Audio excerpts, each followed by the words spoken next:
How does this start? 5:30.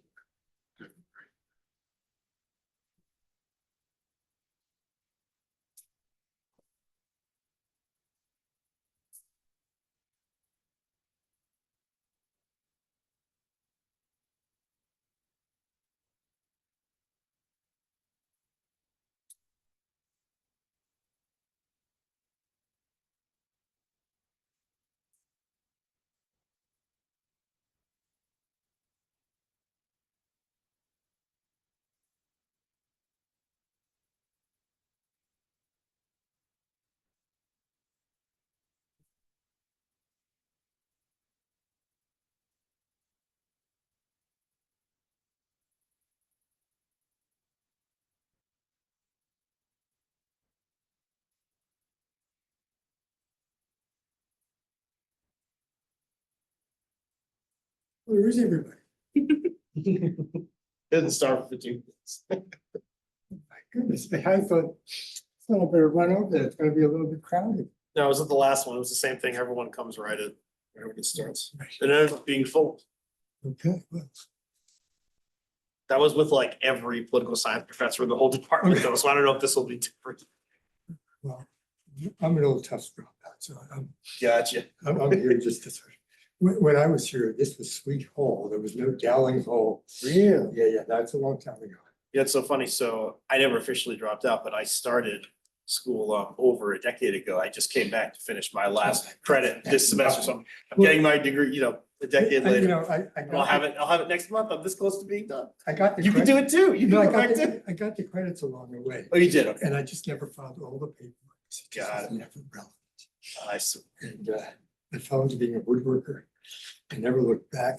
Oh, Did some software along the way, gotcha. and but now I find myself thinking, maybe I should go all the way and look for an MA and a PhD because it's so fucking hard in this country. Yep. And I just can't believe it. I think that they need to be more vicious academic world. That's right. saying, Well, there's one thing that's gonna be under attack. It's And- academia. I So was if gonna they, say. if they don't speak up, then, forever hold your peace, because, Yeah. So what's your major? What's your political science, actually. Oh, So, yeah, political that's what my science. degree's gonna be, and when I have it a month from All now. right. so- Well, there you go. No, I'm thinking democracy studies. If I came back, Right. I would go sort of, because there are a couple of people around this in places like here, Harvard, where I think they're doing it. Absolutely. And it's just not out there. Right. No, it's true. I mean, as with everything like this, any documentary, you see, like, anytime, I mean, the people who truly need to see it and who would be moved by it will never witness it. And that's the case with everything. So this is no different. Well, it's funny because I teach woodworking classes for years. I've been teaching woodworking classes adult ed in Cambridge at the Adult Ed Center. Mhm. And my daughter, a couple of years ago, she just said, Daddy, why don't you just put the catalog title propaganda with a side of woodworking? Because I've used it as a soapbox for years, but in the last few years, it's become emphatically soapbox first. And then, and I warned them, you'll probably learn some woodworking, and I got pretty good at that too. Well, yeah, it goes, I mean, it's the People's Republic. It's Cambridge. It's gonna go over well there. So, It yeah, goes I don't think over I'm well, thinking about, yeah. But these are people who are at the top of it. I mean, these are PhDs, these are scientists working. It's extraordinary what they don't know, what they don't care. I think they spent so much time in their own, the bubble of their own field that they This- don't. This is America now. We, Right. insulate you. We pay you. Because you would think someone with that level of education would have, a lot of knowledge, a worldly sort of You would perspective, think- but you yeah, would I think. guess they were just I so mean, isolated. I look forward to shaming some of them into going home and doing homework. So like, the next time you come to class, you'll have an answer, because it's really a joke. I mean, on a wide range of subjects, never mind just. Are a lot of people taking it sort of, like, especially people like that, people who are very educated, as like an escape to like sort of turn them as like. No, for many people it is, I mean, I've been doing it for about 35 years, so since I started working, I've been doing self-help class. and These days, it's very much, yes, it's me. It's the most perfect sense. Sure does. I will inevitably have. Okay. Here it is, the students. I get some return, but on average. One of the other sides. Come right from Kendall Square. And There you go. they are just, Well, they usually do them in Varna. The raspberry. Yeah, they're so, it's like their whole livelihood and their day-to-day life is just everything development, so it's But it's like, always And I mean, usually half the people there. I'll guarantee you a lot of them. All day long. Let me tell you something. Well, I didn't have any shop classes growing Yeah, up, so right. like we had no, like, that used to be a thing, I think, in your Oh, yeah. generation, where like my generation, a lot of people go through their whole secondary education without experiencing any of that. Which is a terrible, you can't think. Grade on. Not using it. Reasons, because he said I wasn't like incorporating academic literature enough. I don't I was care like, how oh, well, just because there wasn't that much academic So culture. I just not Yeah. using it. Like, maybe I could put topic questions like that's As I confusing said, of it. I go right. And now I'm choosing a topic that I thought there would be a lot of literature on. I just spent so long trying to like understand a bunch of like connected readings to like understand this one. And then I was like, when I was making exactly the argument I needed to, and then it turned out it was actually opposite of the argument that I needed to do. And I didn't know what to do. Now I figured it's just like. And even that, I feel like we And- could less than even that, Start making it there's all these all. meal prep Well, I was gonna companies, say, grab and go, half even the that. time. we don't have to Yeah. do. No, half of them getting the meal prep. Trying to So explain we why follow the recipe. state legislature Chop, invests chop, so chop, much chop. factor. What I want, like I was gonna learn from that.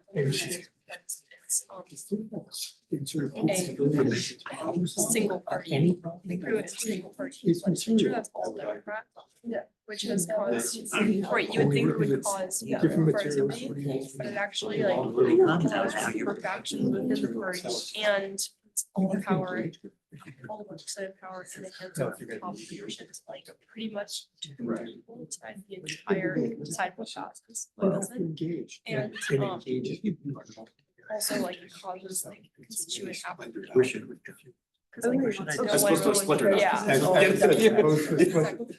Which And I the thing do. is, like, I Right. know. Right. Yeah. Stop complaining. I got some sharp tweezers and I'm good at digging. Rate Otherwise. of Just 0.65%. don't put it on the- The other thing I was thinking about, 0.65% right. of The other thing I was the thinking about filed is at the that, beginning of the session actually get. you know, if you're a little bit off, passed, like, you which is the worst in the country. Okay, whereas I would imagine, Wait, like, how can you not just in other words, use you're gonna that? create like a whole, so Right. like, you have to be a little more precise, like with the But I need measurements, to it's know, like, it's fine, depends on you can't accurate just sort of measurements, like, but, you know. a lot of people cook and add a pinch just sort of by feeling. And It's, so I'd I imagine was where reading there's this probably less, you have to about really be precise, I would, you tell me how. Well, no, it depends on what you make, you know. And I don't let people Electoral make composition is Right. connected You're not to, ready to. legislative effectiveness. No, it's. And What happens to you if I wire chairs? a lot using more data Well, from well, Congress, I'm leaning back on mine. the national legislature. It's a risk. Now we can't It get finds It's that hard. there is a very sharp For the relationship noise. between You know, for the wood grain, everything about it is to engage with. primary politician. I see, and sort of, so it's, general it's election the added weight, having to And- withstand the Yeah, weight that yeah, makes it tougher. so you can't. be very sloppy. So I was like, okay, great, that's awesome. Like if the election is competitive, Something which. yeah, and they'll be more productive because they want to prove themselves, like after, like, because they've seen now that they care. No. No. Oh, no. Actually, Primary, Do you think is some of these highly really educated competitive. people who like have a lot of knowledge of physics, do you think like, legislator's would that, does that help less them at all? Or because they're more focused on like actual, like interacting with constituents, like constituent behavior, instead of focusing on legislative activity, because they have no, like, they might be successful, but they also might not, and like, want to gamble on like, success. Right, reflecting. And so- Now I just don't know what So to you do. think- I have can't no believe idea it, just because I necessarily. think part of the reason I did is because they were using. Matt, this is my husband Alan. Yeah. Oh, cool. My dear friend Matt. And so have you guys met? Olivia, oh my gosh, I heard about you That's too. exactly what I, Like that would be so much more. yes, but I have to use, it has to, Yeah, for some reason. I took your class by There's a accident. stupid course for an internship that has nothing to do with Family academic trip, I love that. We were just research. talking about Well, we were talking about like, you know. How's it going for you? I was. I was actually talking about a terrible place to start. Yeah, yeah. She did that and that. She doesn't want to do that. I mean, like, always like. Exactly. Sunny's pizza was good. Yeah. Oh, So oh, I see what you're saying. Yeah. yeah, I know. Expand your search. Right, exactly. Well, and here's the thing. Oh, your boss is way that I could. Oh, that's primary. The relationship so primary. I lived there. And. Yeah. Yeah, that's what he's. Say like. That's fine. Or opposite way. Like, so, the skill is like a If they nostalgia. don't, then I mean, what chance do the rest of us have? Or not, it was like 0.5, or sorry, it's like 50%. I need that. And the second one down to be. And also good for them, I assume most of them. Good for them, they're right. I think vegetables are impressive. No, sometimes like, you know, Yeah. people who have sort of. Yeah.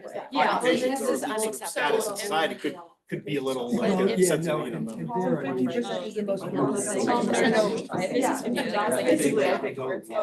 Really? So 75%. Nice. Really high. No, they have. That's interesting. Slimy and like. And the other way, is, and not just that, but also, they're good people, they want other people. But like, it's weird that it doesn't include primary, like, it's weird not to include primary. Oh, I That's the only sort of. But I guess, my point is, my point is, I'm like, no, yeah, my point is this. Yeah, because most people, it's right at risk from fire. Most people are running in like because like that's hard. Hey, it's so nice to see you. That's very. Okay, excellent. Here. Right. Yeah, but it doesn't, and also, I think the reason why, yeah, and I think the reason why, yeah, I think the reason why I took the play back up, like 6 times a day. It's Louisa. We are just getting our act together here, but you were an amazing human being. So I'm super psyched. And Matt Bai's gonna take the hard question on Jeff Bezos's madness. And everyone can hear me in the other room. But we're just still, so give us a little bit more time and we're getting situated, but I just want to say hi. And I'll talk to you. Okay, awesome.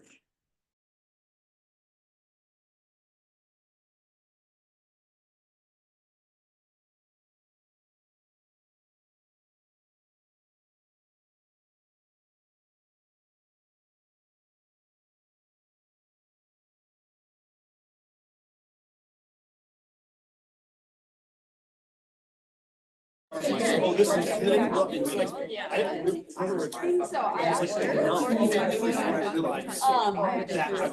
Yeah, exactly. Oh, this is. Yeah, like I understand, yeah, why it would be different. It's a scary thing that. Together, I like standing. Because of that for leave my stuff society does. Yeah. And you need to use the mics just so that they can be heard. So I can- And on the recording. Okay. Want me here? I do. Is Tolu frozen? I don't think so. He's just Oh, very. no, he's just very, he's yeah. very sedate. Back on. You're very calm. Can you see us? Back on. I don't know what he sees exactly. Nice to meet you. Yeah. We're very lucky. But yeah.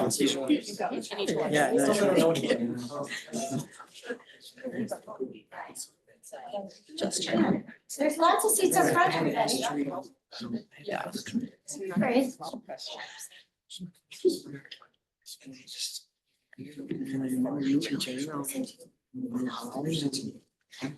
Like a little banquet. I feel like I should be serving it. For dinner. I think I'm I at think club. it's really good pasta Like, dish remember those today. album years? Like where they showed me. Yeah, and I learned a lot.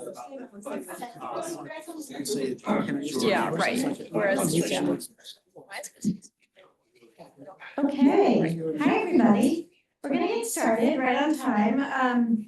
Welcome to this Tisch College event. My name is Jen McAndrew, and I have the great privilege of working at Tisch College. It's a real pleasure to welcome you tonight to this event focused on media, politics, and the 2024 election.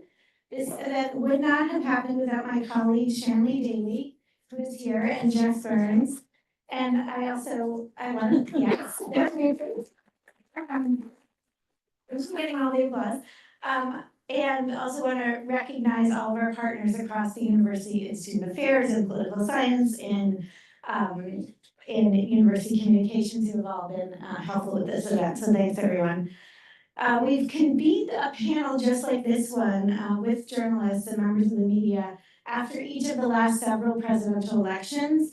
And it's always really been a fantastic conversation and event. So we're really glad that we're doing that again tonight. We have an outstanding panel for you with 3 award-winning journalists who have worked for a combined total of 15 outlets, including the New York Times, the Boston Globe, the Wall Street Journal, the Washington Post, Newsweek, and many more. Maybe that's also a commentary on the media environment today, but that's a different panel for another night. I'm going to keep my introductions of everyone short and sweet so that we can get right to the conversation. And I do also want to say that we will be taking your questions as well. So as you're listening, start thinking about the questions that you have. I first want to introduce Jim Dow, who is on his way, and of course, lovely Boston weather, we're having stuck in traffic. So he will join us right onto the panel. Jim is the editorial page editor for the Boston Globe, where he oversees editorials, op-eds, letters to the editor, as well as the ideas section, which is the Sunday section. Before joining the Globe, Jim spent 30 years at the New York Times, where as a reporter, he wrote about state and national politics, covered the State Department and Defense Department, as well as Veterans Affairs, and was embedded with American troops during the wars in Iraq and Afghanistan.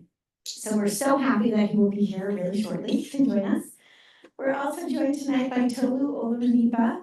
He's the White House Bureau Chief of the Washington Post, and he's with us by Zoom. Thank you so much for being with us. Toluse is the co-author of His Name is George Floyd, winner of the 2023 Pulitzer Prize for Nonfiction. He joined the Post in 2019 and has covered the last 3 presidents. He previously spent 5 years at Bloomberg News, where he reported on politics and policy from Washington and Florida. Welcome virtually, Toluse, so happy to have you. Matt Bai is a Washington Post contributing columnist, journalist, and screenwriter. He spent more than a decade at the New York Times, where he was the chief political writer for the Sunday magazine and a columnist for the paper, and has also spent time as the national political columnist for Yahoo News. His book, All the Truth Is Out, The Week Politics Went Tabloid, which I recommend highly to all of you, as well as the movie that was made from the book called The Front Runner, which you may have seen, was named one of 2014's best books by NPR and Amazon.com. He is a proud Tufts alum, Tufts parent, and member of Tisch College's Board of Advisors. So welcome back, Matt. Thank you so much. And last but definitely not least, moderating today's conversation is Louisa Terrell. She has been Tisch College's visiting fellow this semester. Thank you. A seasoned political strategist and policy expert, she served as senior advisor to the Harris campaign and the Democratic National Convention. She previously served as assistant to the president and director of the White House Office of Legislative Affairs. Like Matt, Louisa is also a proud Tufts alum and a Tufts parent. Welcome back, Louisa, and thank you so much for being with us all semester. It's really been terrific. So Louisa, as I mentioned, will kick us off with some questions for the panelists, and then we're going to really look to you all too, so get ready. With that, I will turn it over to Louisa with our thanks. Thank you so much. Okay, I gotta get used to my microphone to mouth ratio, but I'm just gonna start first of all to say a huge thanks to Tisch. It has been such a great experience to be here, and it is because of just an incredible team and starting with the dean and obviously with Jen and Jess and just a whole bunch of folks. So huge thanks for that. Okay, I am very excited about the people that you're going to hear from tonight. I will tell you that I could probably shut the door and we will all be talking for about 4 or 5 hours because there are so much and they are so smart. Exactly. In fact, I'm not going to do that, but I will say it's gonna hard to stop myself. This is the kind of thing that I really enjoy doing. And I think we all know that there has been post-election, what we say is a lot of hot takes. And we need to pause and listen to some experienced folks who, instead of also hot takes, but just really smart thinking about the election. So the way I thought we'd do our conversation today is there's sort of three buckets that we were going to talk about. Part of it is covering the election and sort of what they saw and some trends and some questions.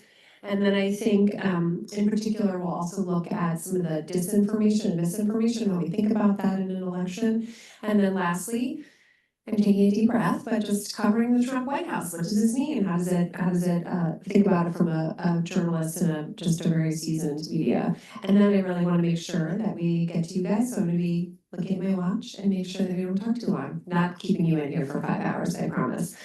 Only three. And I'm going to be looking right and to my left to make sure we're both of you. I'm gonna sort of start from when I think about the election 2024 in the rearview mirror. And a lot of this is when you look at this election, there were some crazy unique attributes, right? There was a switching candidate. There were these very high stakes debates, right? There was an assassination attempt. And yet at the same time, over and over and over again, we saw some real stubbornness that this was a margin of error race. And sort of we weren't sure sort of what was going to be the definer. And I think some of the things that we've read and talked about to both Matt and to Lou is just some of this really was an economy election, right? There in inflation, incumbency, but in a lot of ways, I think back to something I learned when I came to politics was it's like the economy's stupid. And so part of it was I wanted to just ask both Matt and then to Lou, like a little bit, how do you whether you agree with that, and in part, what does that mean as a journalist covering it or commenting about it from both of your vantage points about this sort of economy that drove and in some ways was a big inflection point for the campaign. So Matt, maybe we'll go to you first and then to Lou. Is that good? Okay. Okay. This is working. Hey, it's great to be back at Tisch. It's always very fun. So thank you all for coming out. I know it's like the middle of like finals and was today the last day of classes? Yes. Don't they have that glow? I be out drinking. I know, they're gonna do that though. This is only an hour. That's true, they have time. So I've covered 7 presidential campaigns, by the way. And the first one with Jim, who's gonna be here, we met on the bus, and my wife was on that bus. And we weren't married yet, and a whole bunch of other people, who've had amazing careers. So it's been a long journey, and I think the longer I do it, the less I know. And I at least can acknowledge that. So everything, I'm uncertain about everything right now. But yes and no. It's always the economy. That was the famous James Carville line, right? God bless him.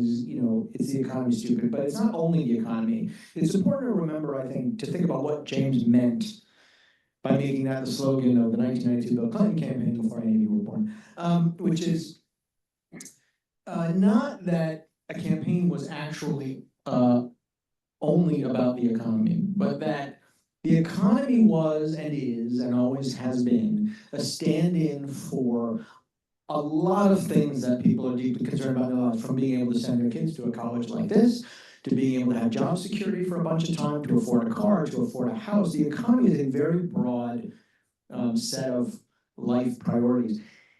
And in order to talk to people about the economy, first of all, you need an economic message, and that's a different conversation, right? Louisa and I have had like 400 times. By the way, Louisa, in addition to being the only Democrat who still talks to me, basically, it's like one of my favorite people on the planet. So when she says come to a panel, I do it.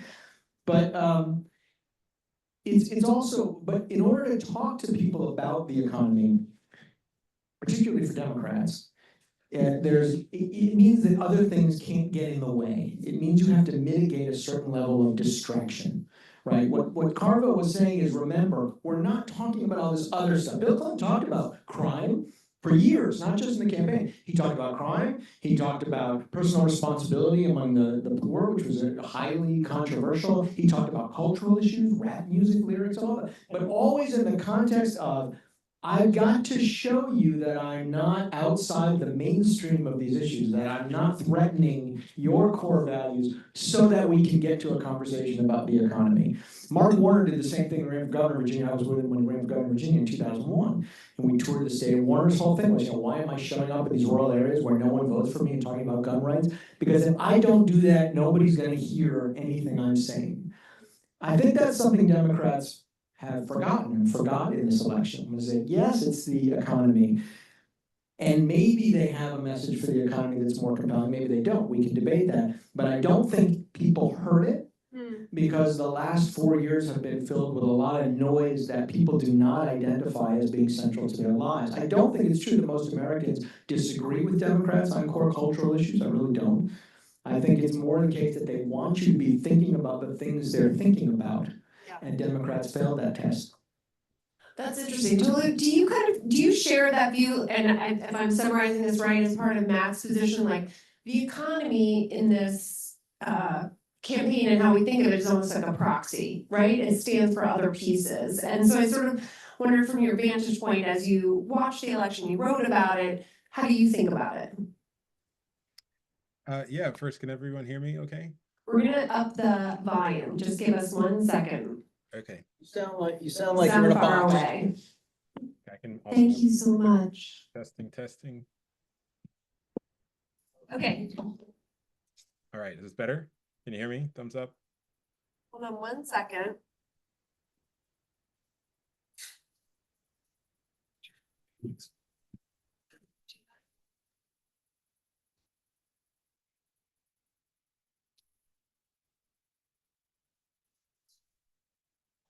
This one, can you turn off your mic? Oh, yeah. I know, I was gonna say, me too. Okay, You can still hear you. okay. All right. Thank you, my friend. All right, technology is our friend. All Go right. for it. Okay. Awesome, Gotcha. perfect. First, I'm really glad to be here. This is a really great setting to talk about the rearview mirror, to talk about what happened just over a month ago. I think means a lot that you're all here, interested in finding out what happened in the election and talking about what happened. And to answer the question, I do think that the economy was the overarching theme of why the race turned out the way it did. We had a lot of major changes that happened over the course of the election. We had pretty big personalities. Donald Trump obviously has a very big personality. Joe Biden, Kamala Harris are pretty major figures in terms of sort of their potential impact on people's psyche. But I think it came back to what people were experiencing in their kitchen tables and in their wallets, and the fact that people knew Trump. All of the crazy things that he said over the course of the campaign didn't seem to change the race. The fact that he had promised to do a number of things that were, by any sort of standard account, pretty extreme, from mass deportations to saying that he was going to prosecute his enemies, retribution, a lot of the things that would have probably sunk any other candidate in any other time didn't change things for Trump, in part because things were so baked in. He had really shocked the consciousness of the country over the past 8 years so much that, people either disregarded what he was saying and said, he's not going to do those things, or said that, what he's saying is not that far out of the mainstream for them. And so this was a race that, with the economy being the backbone and the fact that a lot of people just didn't feel, economically secure, we could say that this is stemming from the pandemic, stemming from the fact that people have been sort of on edge for much of the past 4 or 5 years. That was turned the race into this referendum on the incumbent, Joe Biden and then Kamala Harris. And both parties wanted to make the referendum on the other person. Even while Joe Biden was still the candidate, a lot of the people around him said, we have to make this a referendum on Donald Trump, on the threat that he poses to democracy, and all the crazy things that he did in the past that people have forgotten, and make people make this a choice, a stark choice between what Trump would represent, taking the country back to the chaos of his presidency, versus the stability of a Biden presidency, or later a Kamala Harris presidency. And so both candidates tried to make this race a referendum on the other candidate, but when you're in power, it's a little bit harder to do that because people are looking to you to bring down the cost of groceries, bring down the cost of gas. And I think Trump was successful in making this a referendum on the Biden administration, on Kamala Harris, trying to paint her as this extreme person who is responsible for all the bad things that people didn't like about the Biden administration, and not having people think about any of the positive things, instead just focusing on, the troubles that people were experiencing in their pocketbooks, or even just a sense of unease. Even if people were financially secure or had jobs, because unemployment is very low, people felt a sense of unease. And I think that's what drove the result of the election. And I think that's part of why we saw Trump do better than he did 4 years ago, and win in a lot of places that he was not really expected to do as well as he ended up doing. It was a sense of unease that continued for a lot of people. So can I ask you a question I mean, I do think that's interesting, right? Like some of this is this incumbency struggle a little bit. But I was trying to think of, as you kind of wrote about it, covered it, what surprised you the most out of this campaign? Tolu, do you want to go first? What surprised you? Because part of this idea is, the push against incumbency, like throw the bums out, like that is an eternal piece. And you and I both know, like back in the day, being an incumbent oftentimes gave you all these advantages if you were in political life. And I think over time, not just this cycle, but in earlier ones, we've seen this actually being the incumbent is baggage that you got to figure out how to. For money too. Yeah, for money, right. And you have to figure out this way to unload it. But in that, so some of these are predictable, but in some of this predictability, what surprised you the most, sort of as you were covering the election or talking to your colleagues too, as they were covering it? The biggest surprise that I had, and a lot of my colleagues had, was how little the race changed, even though there were these momentous, huge moments during the race in terms of the polling, in terms of how it stayed neck and neck. Trump said a lot of, just to be frank, crazy things during the election that normally you would think would really harm his candidacy.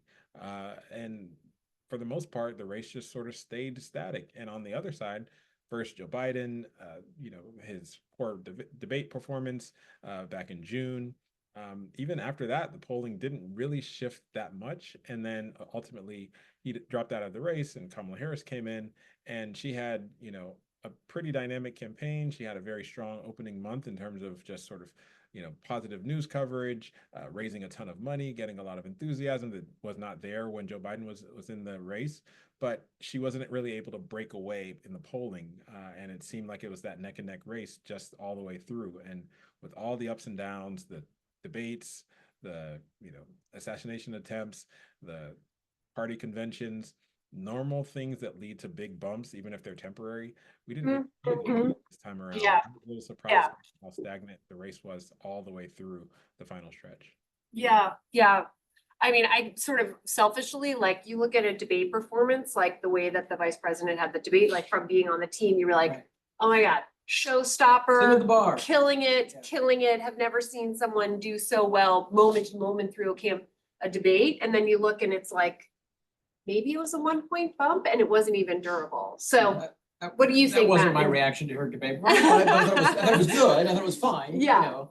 I'm in the flawless camp. I'll just put it out there. It's okay.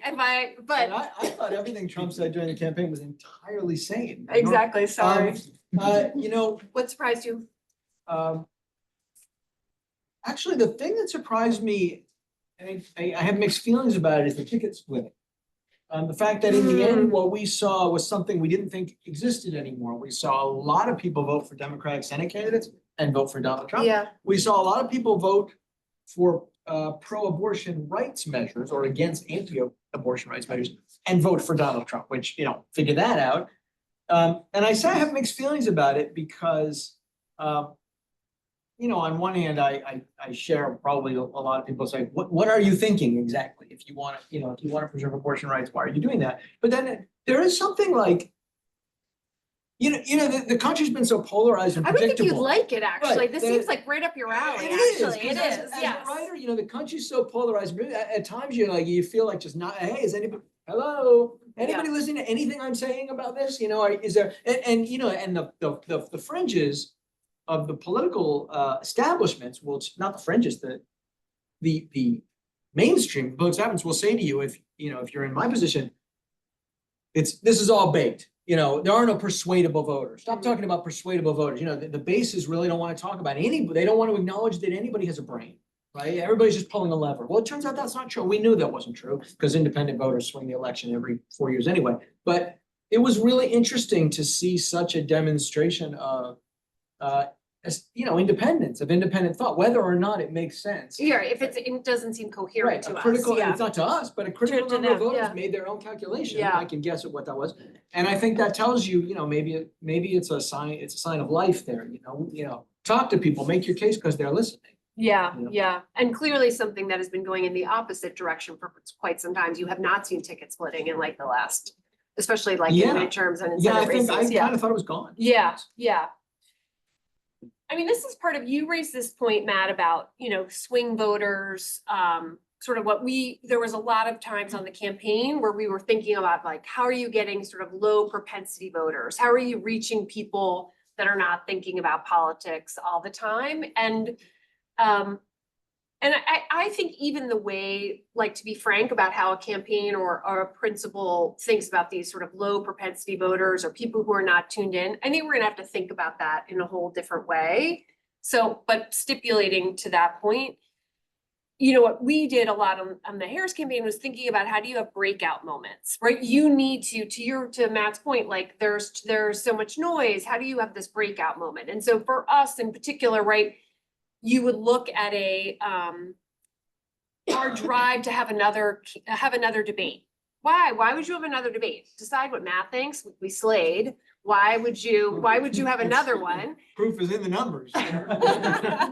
Slate kind of, but in any event, you'd say to yourself, look, we just did really well there. Like, why are we going to do another? Why keep banging on this drum?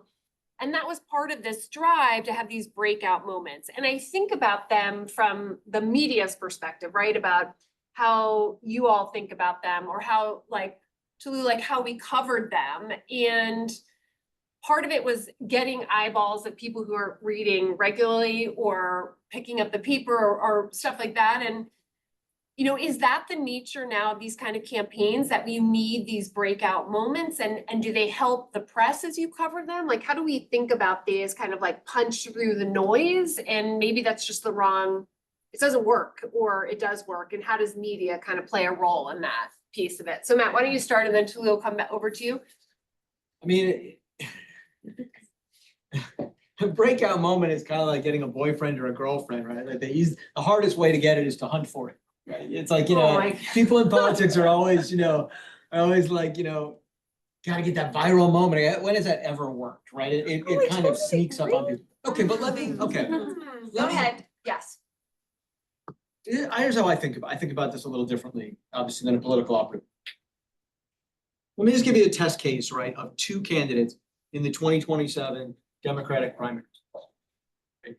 Kamala Harris, running for president, got her breakout moment. You mean in 2019, you mean? Or wait, where are you? Yeah, like the 2019 primaries. Jim, Yeah. Hi. we have a seat for you. Jim Dow, ladies and gentlemen.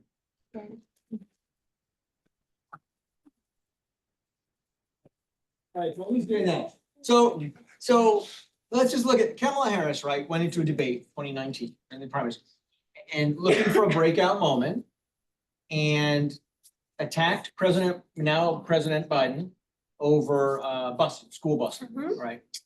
She said, I was a child, I was bused, you opposed it, big moment. That was a sorry. No. What's up, man? Nice to see you. It was a breakout moment, right? And then the camera swung to Kamala Harris and 24 hours went by and everybody said, hey, she all of a sudden, she had all this media attention. What are you going to do with it? Tell us more about your stance on busing. Well, it turned out, as she elaborated, she didn't actually really have any policy difference with him on busing and had nothing else to say. There was no message to her campaign. She got about 3% of the vote and was one of the first candidates to get out. Pete Buttigieg, right, didn't tell me what was his break. He didn't have a single moment, I don't think, unless somebody corrects me. There was no like one moment. Pete Buttigieg just went out with every opportunity he had, completely unknown, mayor from, I've known him forever, by the way, he was a student at Harvard when I was fellow there many years ago, but he was my student. But he, you know, Pete just went out in every forum he could find, Fox News, you know, any room he could go into, podcast, whatever, and made a really strong case with a lot of core conviction in very plain terms. He's a really, really hyper articulate communicator and caught on and broke through in a way that nobody thought possible. My point being, breakout moment, maybe you can create it, maybe it's good, maybe it's bad, but if there's nothing behind it, it's meaningless.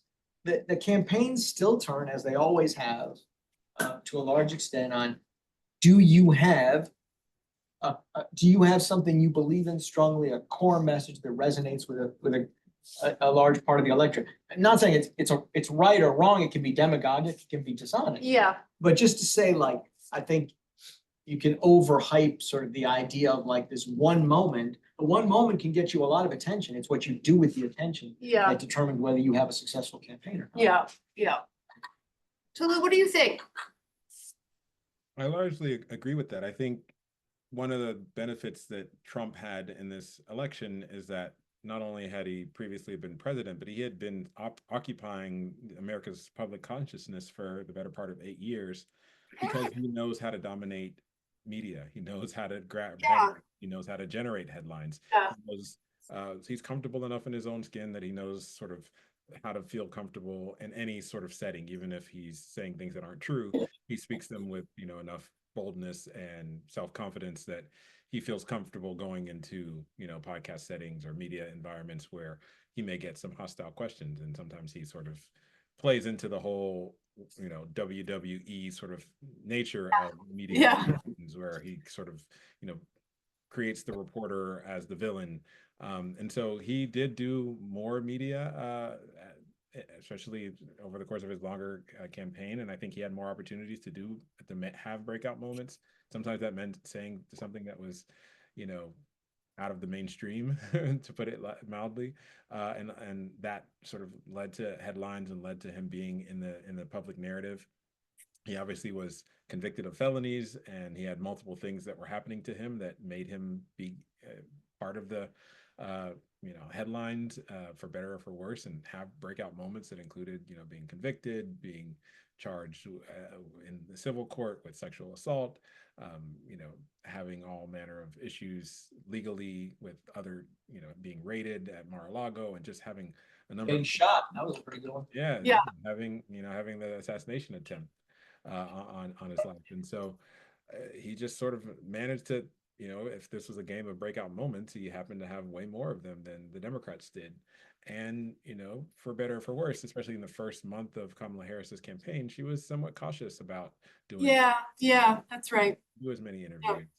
And, you know, she was doing speeches, and from a reporter's perspective, you know, you want to cover the speeches and cover the rallies, and they were big rallies. They were dynamic. They were breakout moments in and of themselves, because we hadn't seen that on the Democratic side with Joe Biden, just because it was a change and people were really animated and excited about it.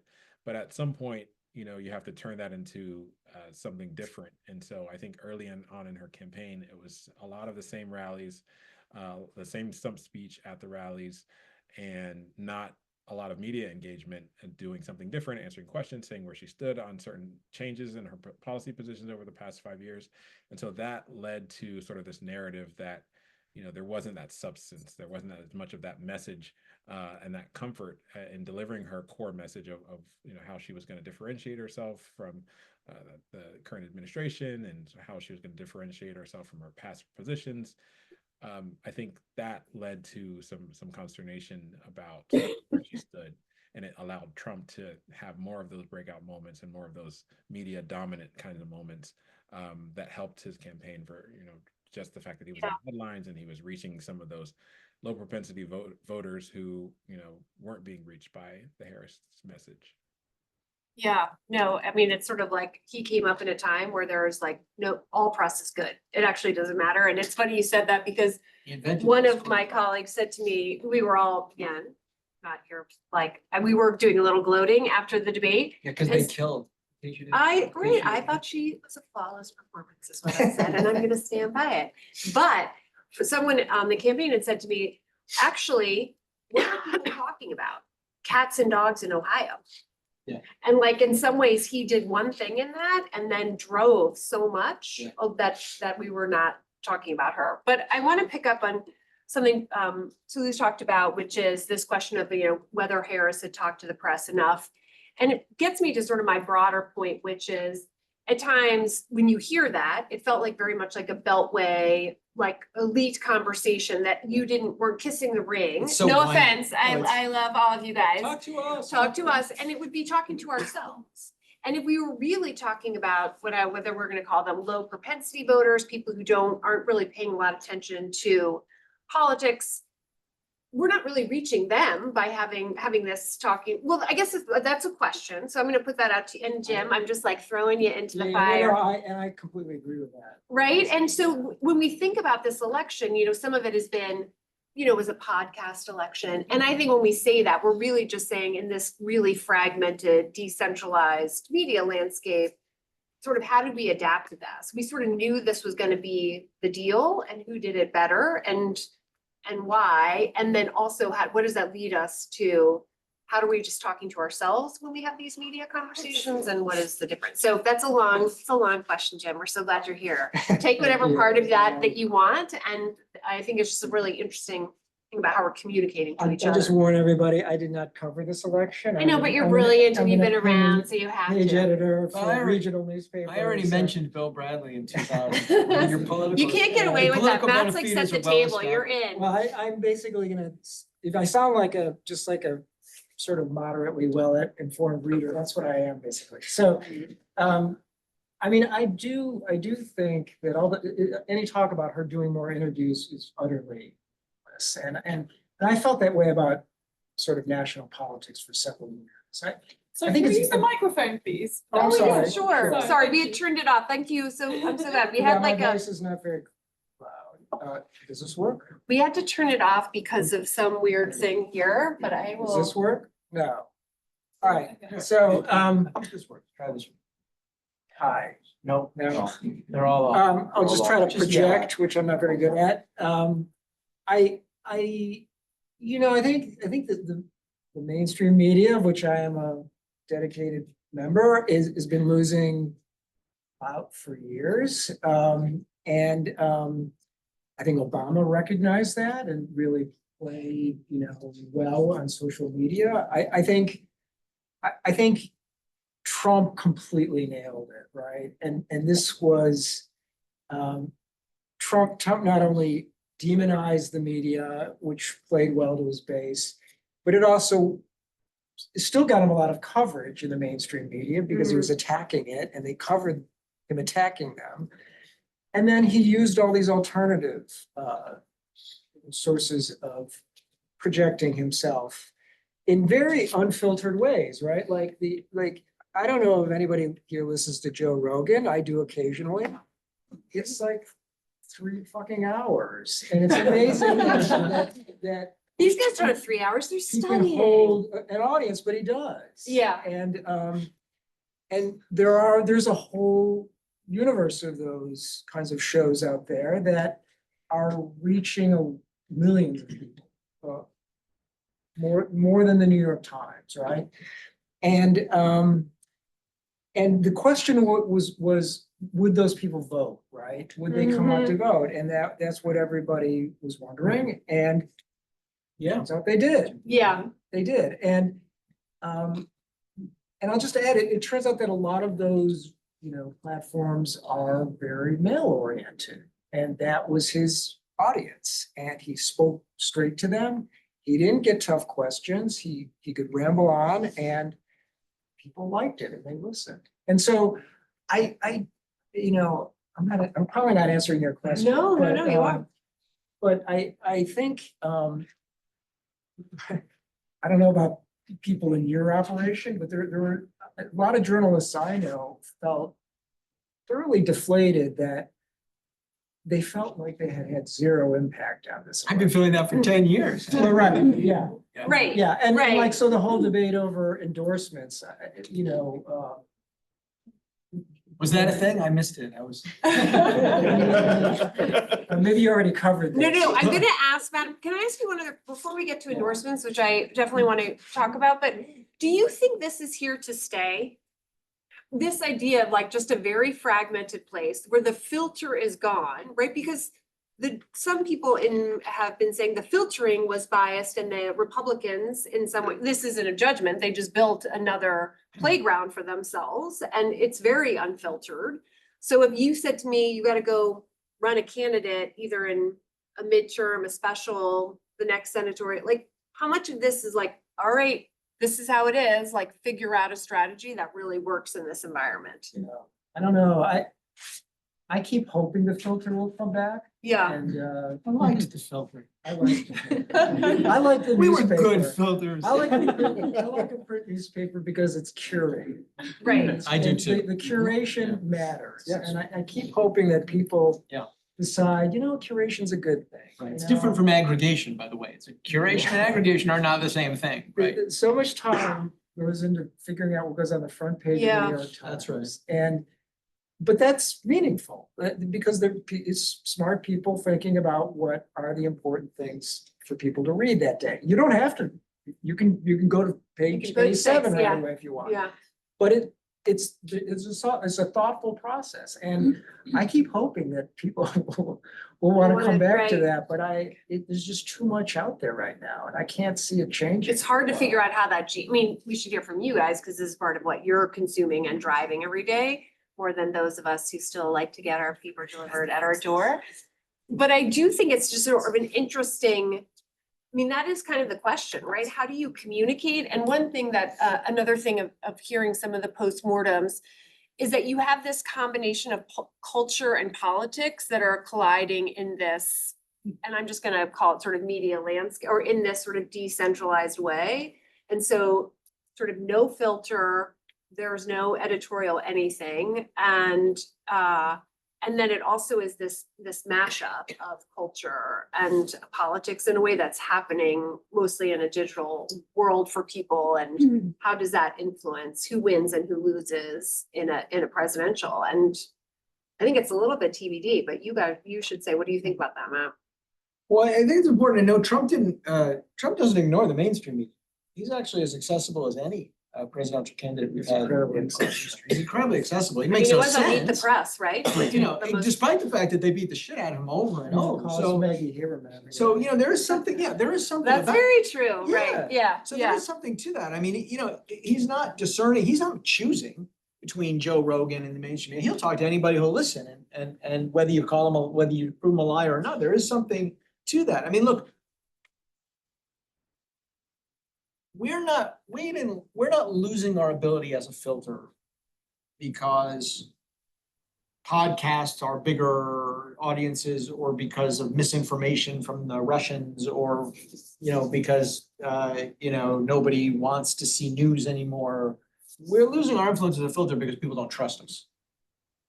It's statistically, like, what did you say? 20% of Americans approve of Congress, and we're below that, right? So like, they hear us, they just don't believe us. We were an arbiter of what was true and what wasn't, and now they don't know whether what we're saying is right or not. And I think. And you're saying both sides of that too, right, Matt? You're not saying that both sides. it's not a partisan thing. And I think that's not entirely our fault, right? There's been a lot of technology and conspiracy and just the devaluing of institutions we've all written about. I've written about this for 20 years, devaluing of institutions generally. But we have to look in the mirror as an industry always, like all industries, and say, what are we doing? What's our role in, how do we rebuild that trust? And I've written about this constant, drumbeat of Trump says without evidence, Trump says without evidence, Trump claims without, like Trump falsely claims, Trump, like the guy's supposed to walk around all day long with binders, under his arm. Like any president in the history of the country has been held to a standard where they can't say something unless they can prove it on the spot with data, right? Like, I get it, he's a liar, I get it, but we're not helping ourselves or the process by appearing to be on such activist footing all the time, by appearing to have, by appearing to hold him to a standard different from everybody else. People are tuning us out And not just core Republicans, I think a lot of independents and persuadable voters. But is there a difference between that and fact checking? Like I was very struck, so Trump's on goes on the, again, you're like really right point, he's going everywhere.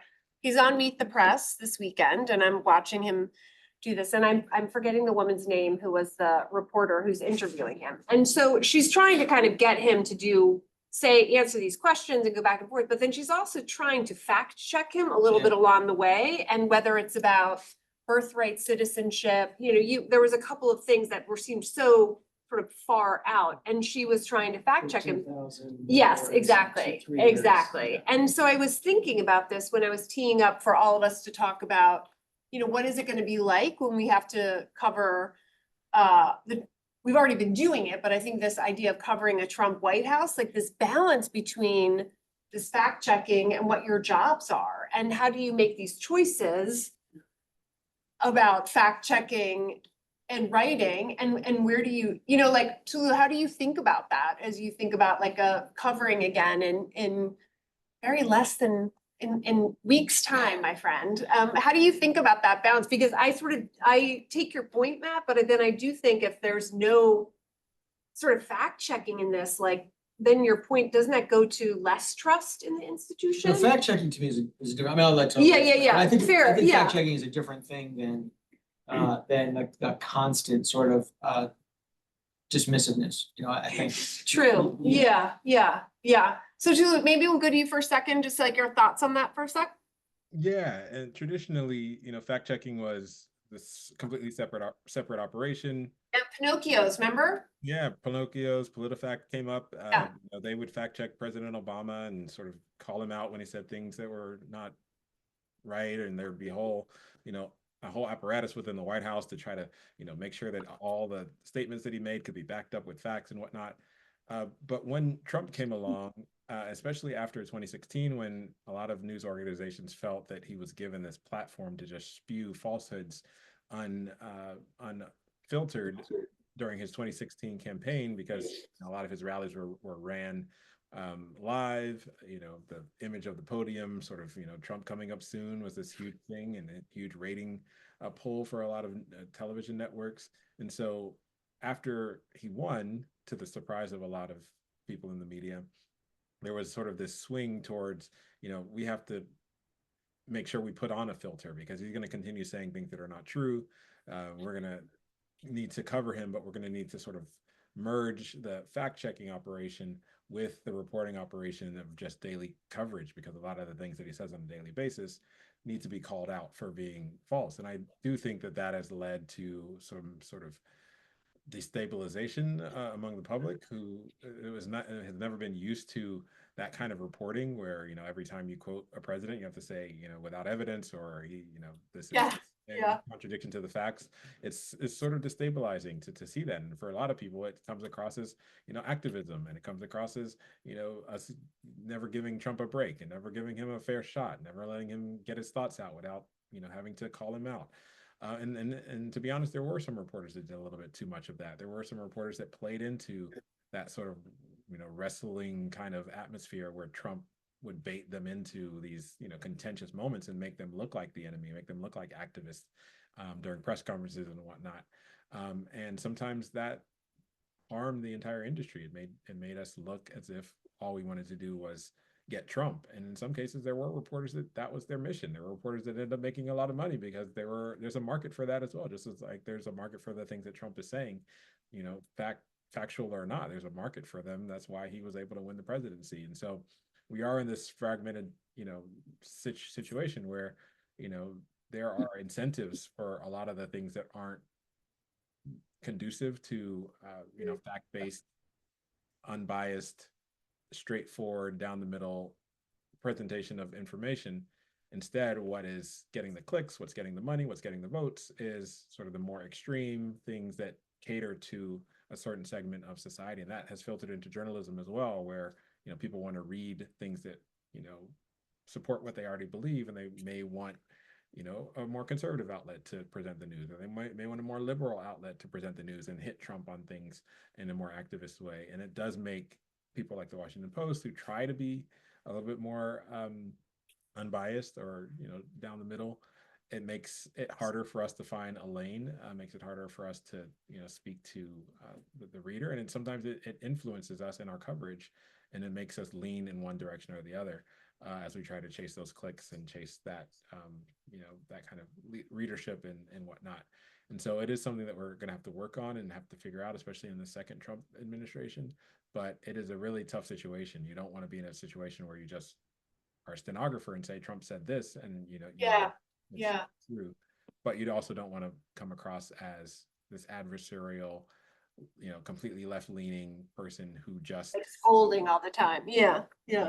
I mean, can I just say, I know this is gonna come across the wrong way. Believe me, I believe in fact checking, that's what newspapers should do. But I just think that the fact checking has zero impact.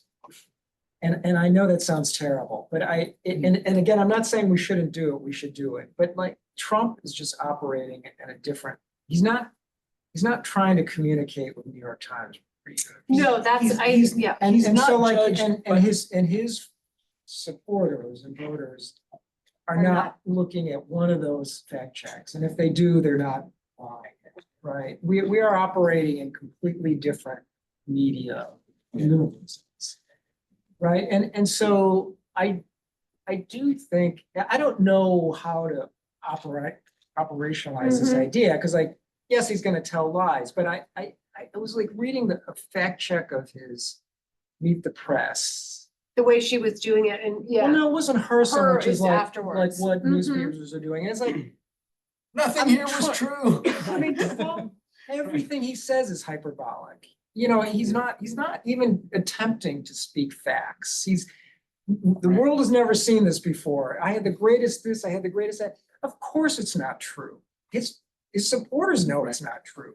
You can't fact check that. You can, but it's almost meaningless. But he is judged by the standards of an entertainer, as not a politician. That's He's very judged by a different Right.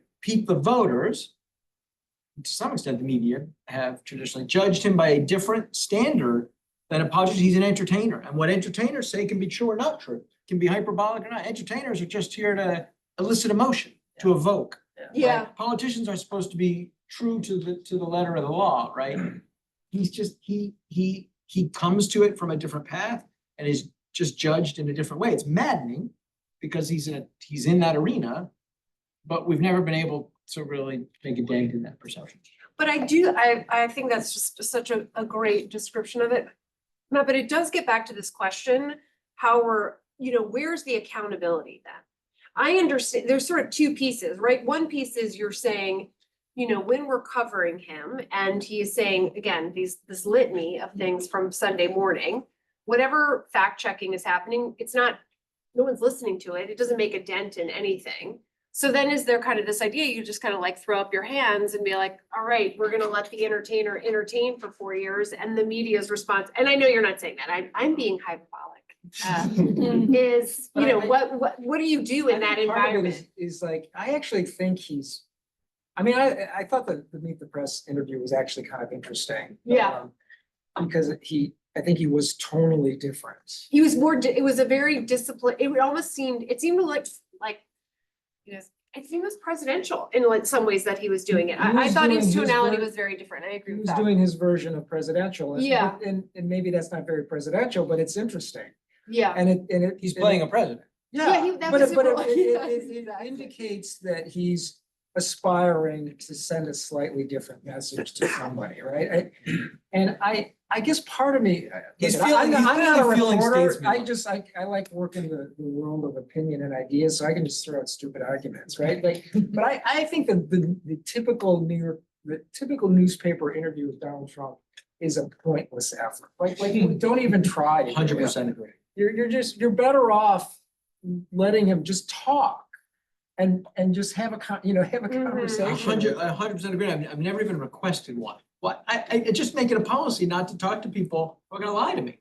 Right. It doesn't serve my readers. Right. And it doesn't serve me. What am I gonna jump up and down the whole time and say he's lying? What do you gain from being lied to? So I don't know if anybody listened to the Lex Friedman interview with him? Do you know who Lex Friedman is? Mm-mm. So Lex Friedman is another popular podcaster who he's like a, does anybody know Lex Friedman? Am I the only one in this room?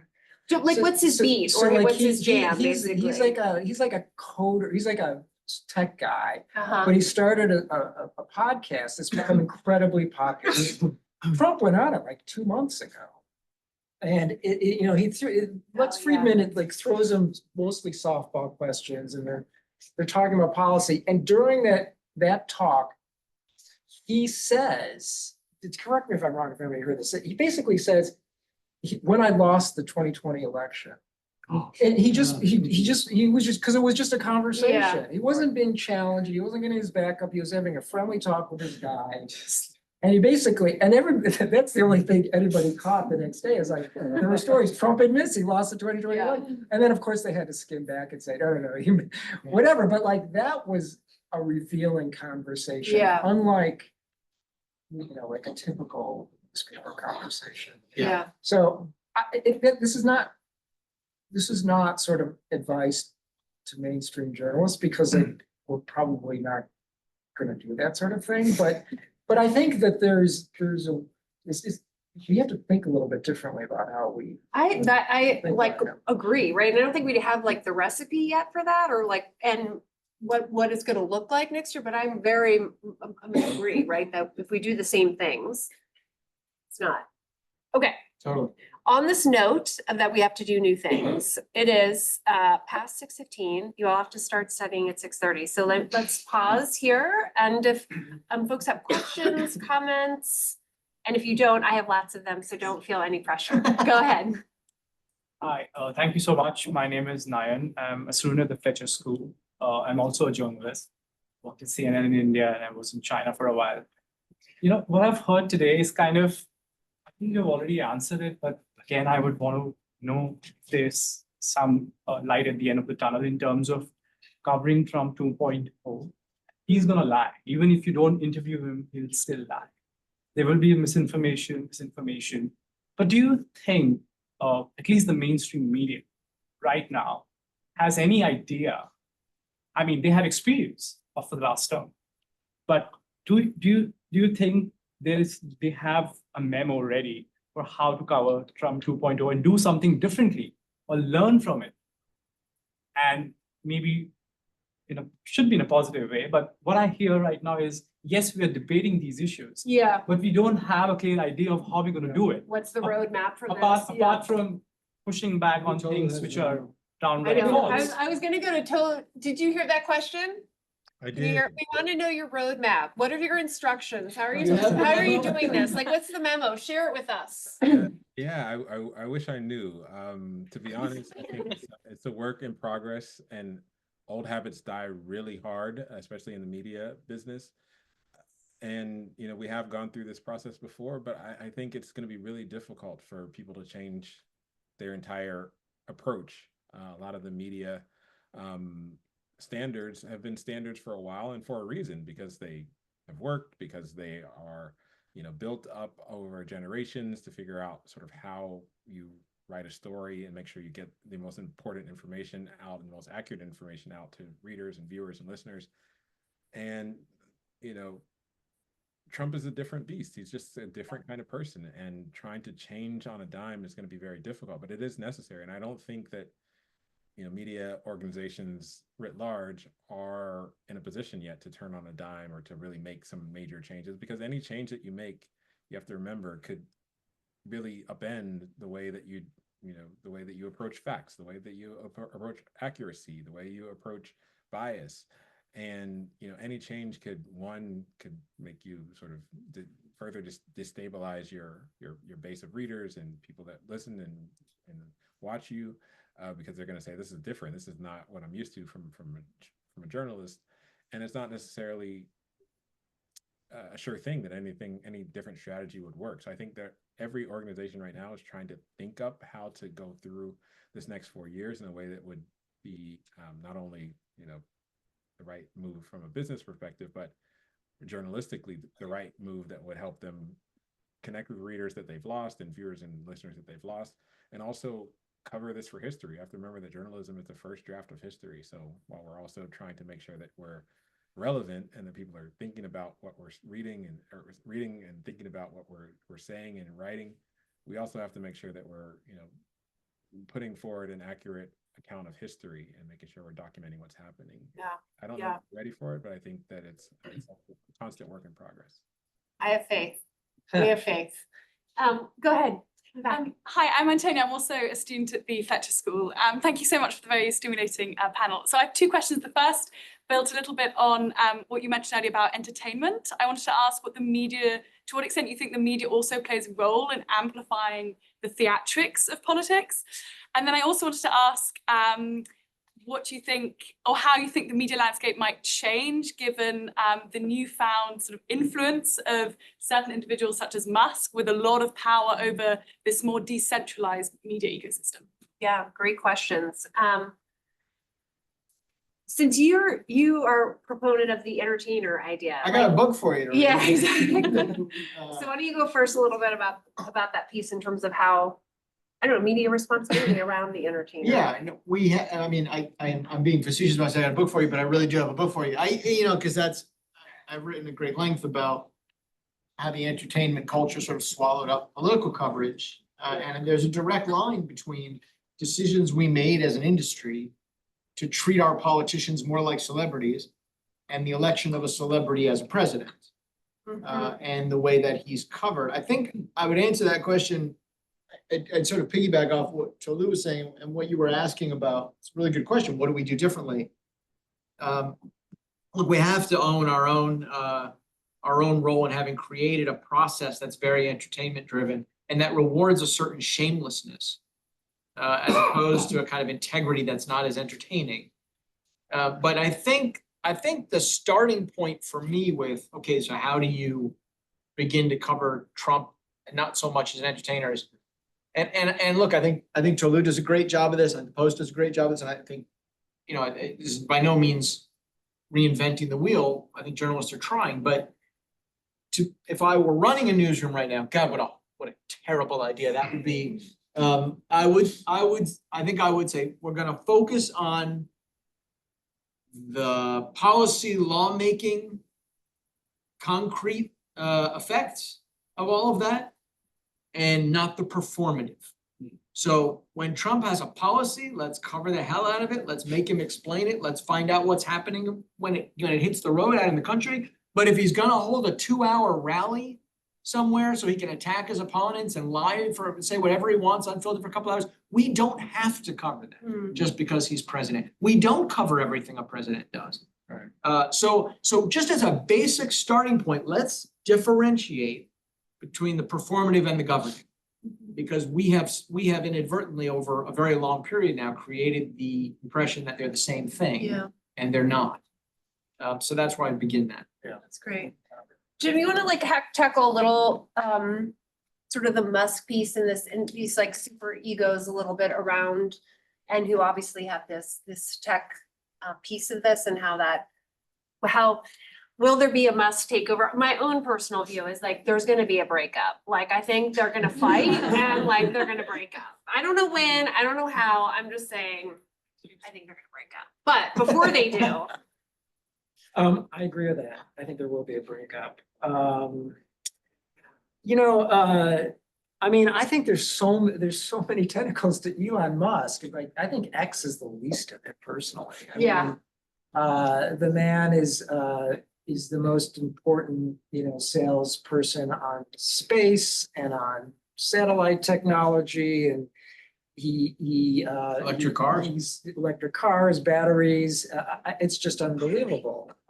He's a 5-volume set on conflicts of interest, and somehow he's got a position of power. I don't know. It's hard to imagine that this completely works out, but I think this is an answer to both your questions a little bit. I think for the media, Twitter is Twitter. It's going to remain a significant platform, and I think people will continue to use it, even though many diehard anti-Musk and anti-Trump people are fleeing to other smaller platforms.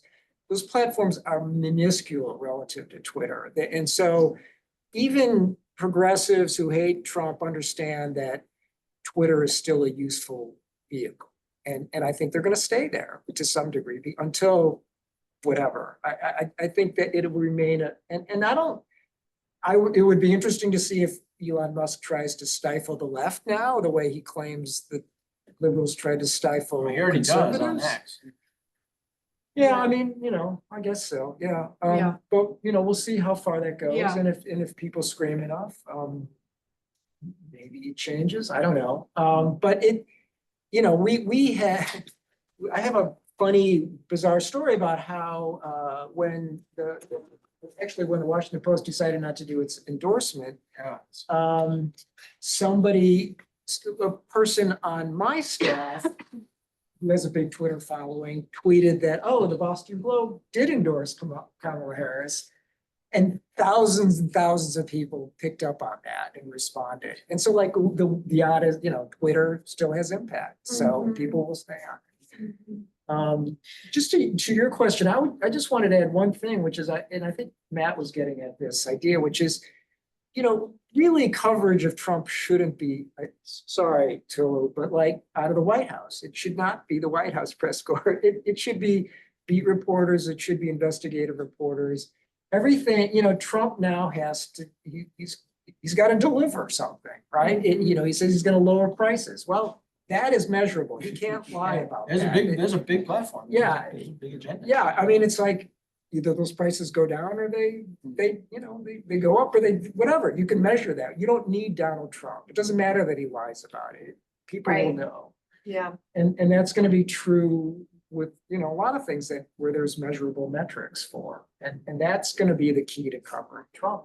And it sort of reinforces what we're talking about, sort of accountability and transparency, and like the power piece of this is that it's not going unnoticed, right? But that kind of reporting on impact and whether that's actually happening can be a very forceful way to speak in this space that we're in, I think, in some ways. I will share with you all something I've not shared publicly yet, which is that I'm going to be spending, I think, basically all of next year on Musk and Ramaswamy. So we're still in the discussion phase, but I'm very. So you interested don't in want that. them to break up? I forgot about that. Oh, no, the Right. breakup would be awesome. Oh, all right, other questions? Go ahead. Thank you so much for coming. I guess in international perspective, if you step back, this is not a surprising outcome. Inflation was the central issue. If you look at any other democracy in the world, it kills incumbents. It can also kill democracies. I guess I was surprised overall by the lack of attention to the incredible long odds an incumbent would face under this degree of inflation. Because it's recession, sure, recessions can be managed. Inflation brings in low propensity voters from Argentina, from Nazi Germany. So I guess my question is if it's the economy or if it's in the inflation at the end of the day. And we learn that maybe as political scientists 3 months from now, when we run all the data. Then what does the other stuff kind of play into it, right? If this was an inflation election that was set by dynamics of inflation. Do you see what I'm getting at? So I'm surprised by the lack of international comparisons to other countries that have done this in the coverage of the election. I'm a little, and also didn't see as much the long odds that were being given in that context. And my question sort of. Yeah, like if I hear you, part of what I say is like, part of this is the stickiness, right, of this like within the margin kind of race all the way was there. But I think part of your question of, and I remember there was some in that sort of initial hot take after this, and you heard this both from the campaign and other Democrats in particular, trying to frame this and to say this is a global trend. And everyone loved that FT article that came out like that day. Sure. Close around that and was going through the roundup of, inflation kills incumbents, right? And this is, and more importantly, this kind of inflation was a COVID hangover inflation, right? So those things were married together and you saw that obviously had global impact. And that was part of the reason that you saw such So trends. So I guess I hear you on the, like, why didn't we predict they were gonna throw the bombs out no matter what, given the inflation piece? It's an So impression, just an yeah, impression. yeah, but I Well, this- do think that there was some recognition post-election where this inflation piece was a part of the answer. I mean, I definitely take the point about being part of international trend, both in terms of the economics you mentioned Yeah. and the nationalism, the trend toward nationalism and reactionary movements generally. I mean, nothing happening in America right now is happening in a vacuum. We do tend to forget that. But you're also, Professor, getting at a, as you know, a longstanding push and pull, right, between political scientists and journalists. The political scientists basically saying campaigns don't matter, all this stuff can be read out from data and plotted on a graph, and we can tell you what's gonna happen. And people like you say, no, campaigns and candidates matter. Yeah. An unprovable, I would argue an unprovable, an unresolvable debate. And I think you're wrong, but I've thought you're wrong for a really long time, probably as long as you thought I'm wrong, so I take your point. I actually don't know if it's wrong or right on that. I mean, I think more sort of interaction of central findings and voter data would actually be great. Yeah, and I think some of that, I mean, that is part of the thing, again, my like own personal reticence of like just being careful of what we're reading and hearing, because some of the data pieces that you're rightfully pointing out, like that's just gonna take some time. And so I think it's just a cautionary piece of this, because it is math. I tend to be in the math category that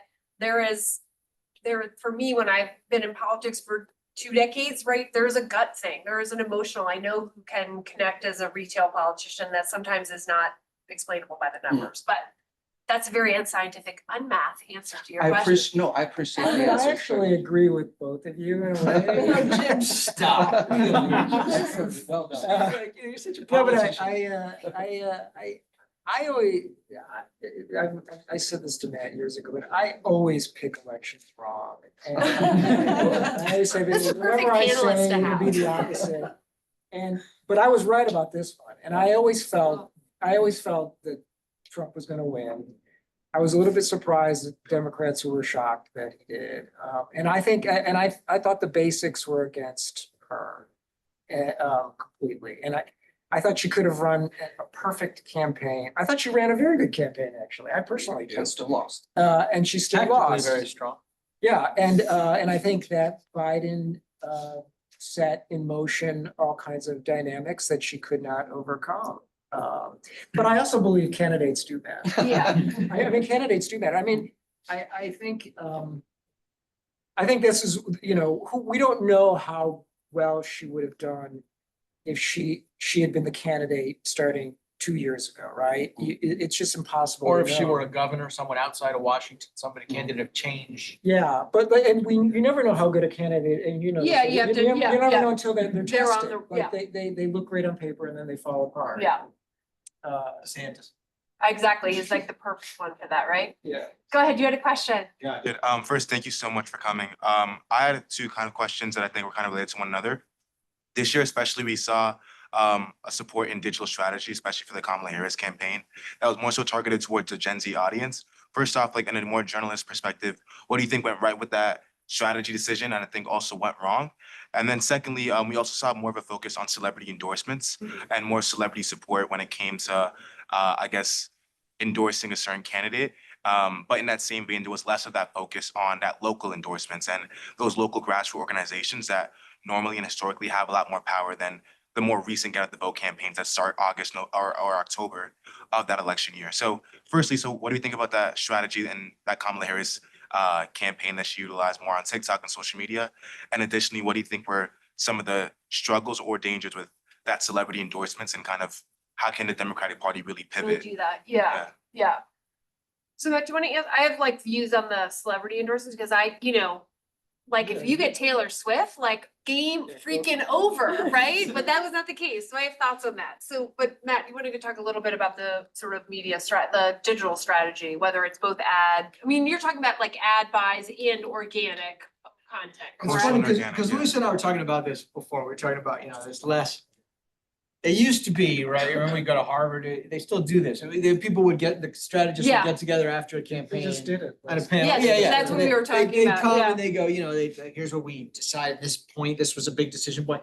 It's become like less and less interesting over the years to everybody, largely because nobody has choices to make anymore. You get $1 billion, you can do everything, right? And there's nothing, and paid advertising has never been less important anyway, although I think I would argue it actually helped Trump a lot this time. So it depends what you do with it, right? But so I think to a certain extent, like, this is a disappointing answer to your question probably, but I think they did I'm not being facetious when I say they ran a strong tactical campaign. I think they did everything right.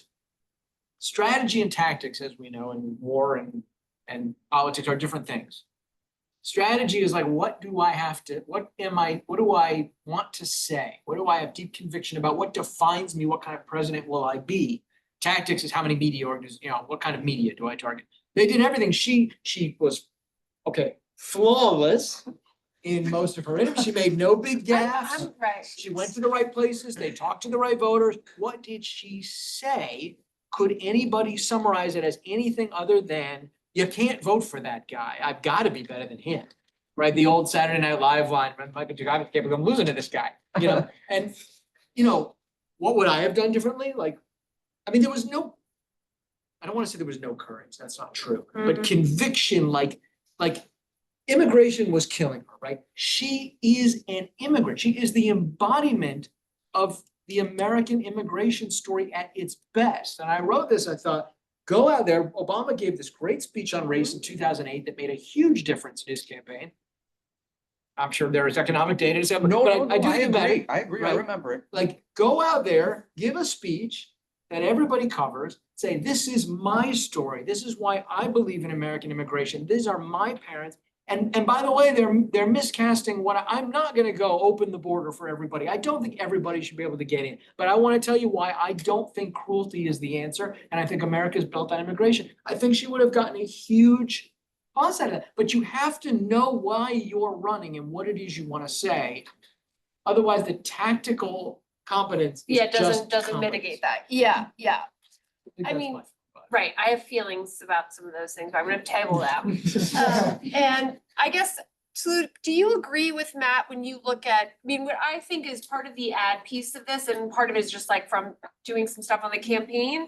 It was just so different depending on where you lived, what ads, like where we were buying and what we were talking about really was very targeted towards that battleground state. And it was like, people were living a different reality, right? Like you and I in Pennsylvania would be living a totally different, seeing things. And then you and I, depending on what kind of stuff we liked online, would be seeing something very different. So whether it works, it was so cut up, right? It really was trying to be targeted. And so looking at how it worked is also, again, a math question of like really looking at those crosstabs of who you were targeting, why, and how did they behave.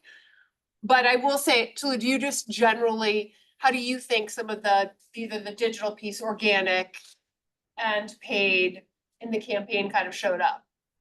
I think in the early stage, it was incredibly important for Kamala Harris to enter into the cultural mainstream in a way that Joe Biden wasn't, to the extent that Joe Biden was in the mainstream after the debate. It was and even before the debate, it was about his age.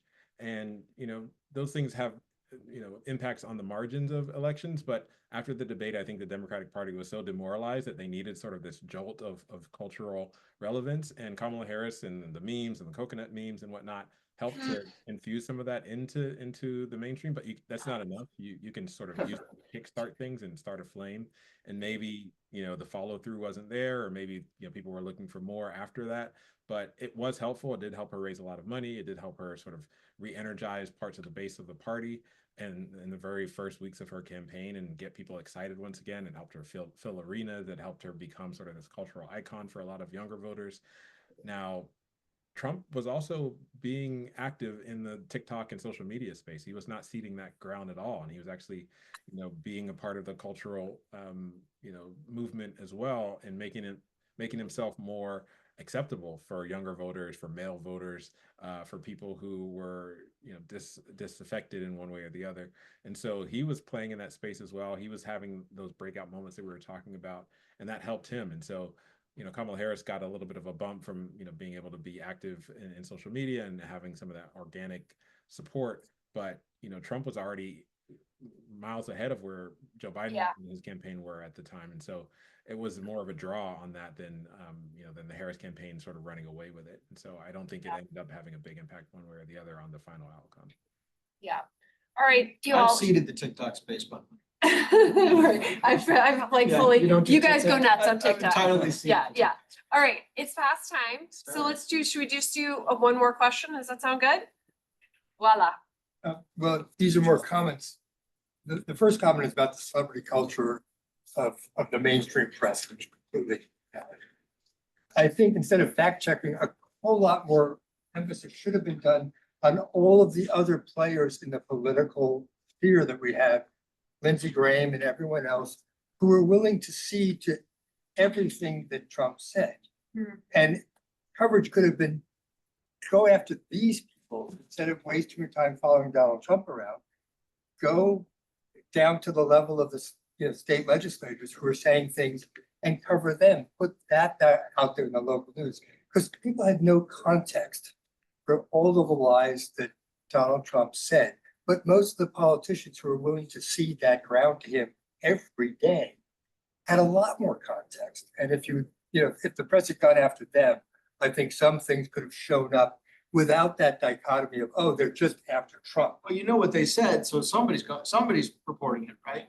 Well, Otherwise you wouldn't know. I read a lot. I read a lot, and most people are not me reading a lot. Yeah.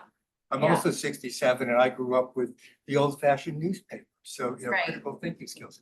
The other thing is, I would love to hear a lot more from everybody that's young in the room.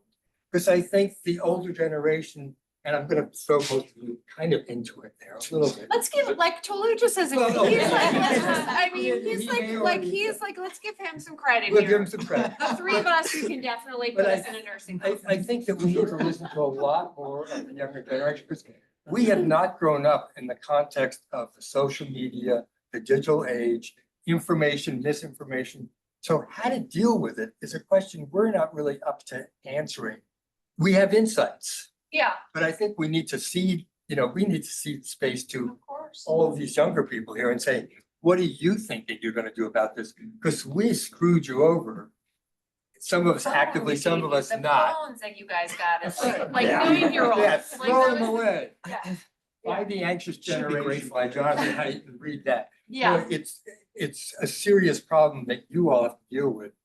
We're kind of just we hoping have to to get not think by. about it as a problem. Yeah. Like, if that's part of the Well, frame, yeah, is like, you're this is right. like part of this question of like sort of the genie's out of the bottle, a little bit of us, we just need to be. This is the And challenge. I would say, the only other thing I'd say is, and Matt knows this a lot from our shared circles, of when you look at these campaigns, like even on the Harris campaign, the people who are doing a lot of the digital advertising are, all that space is being constructed, created, thoughtfully thought about for people that are of a different generation. Well, Yeah. Yeah. All right, you all. Well, thank you so much. Like I said, I would have kept you here forever. And I really just want to thank Jim, Matt, Tolu, and everyone at Tisch. Thank you so much. You guys have a great.